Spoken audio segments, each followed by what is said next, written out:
నమస్తే అన్న, అందరికీ నమస్కారం. కువైట్లోని ప్రజలను అమెరికా ఎంబసీ హెచ్చరించింది. వివరాల్లోకి వెళితే ప్రస్తుతం మిడిల్ ఈస్ట్ అంతటా ఉద్రిక్తతలు పెరుగుతూ ఉన్న నేపథ్యంలో అమెరికా పౌరులు అత్యంత అప్రమత్తంగా ఉండాలని కువైట్లోని అమెరికా ఎంబసీ కార్యాలయం కొత్త భద్రతా హెచ్చరికను జారీ చేసింది. ప్రాంతీయ భద్రతా పరిస్థితి అనూహ్యంగా ఉందని, ఎటువంటి ముందస్తు హెచ్చరిక లేకుండానే క్షీణించవచ్చని హెచ్చరించిందనమాట.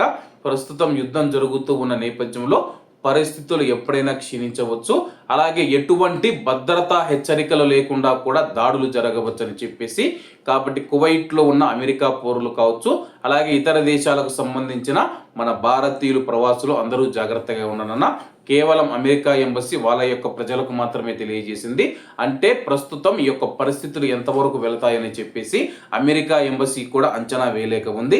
అలాగే కొనసాగుతూ ఉన్న అస్థిరత కారణంగా విమానాల రద్దు, తాత్కాలికంగా గగనతల మూసివేత, విమానయాన సంస్థల షెడ్యూళ్లలో మార్పులతో సహా వాణిజ్య విమాన ప్రయాణంలో ఆకస్మిక అంతరాయాలు ఏర్పడవచ్చని చెప్పేసి ఎంబసీ కార్యాలయం హెచ్చరించింది.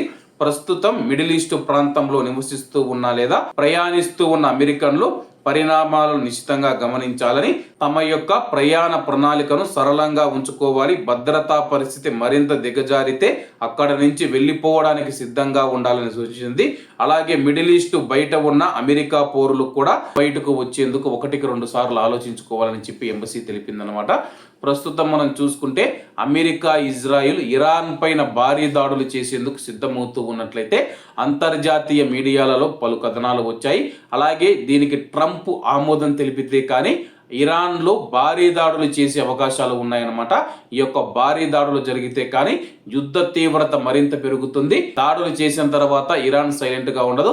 ఇరాన్ వచ్చేసి కువైట్ మరియు ఇతర గల్ఫ్ దేశాల మీద దాడులు చేసే అవకాశం ఉందని చెప్పేసి ప్రస్తుతం అంతర్జాతీయ నివేదికలు తెలుపుతూ ఉన్నాయి.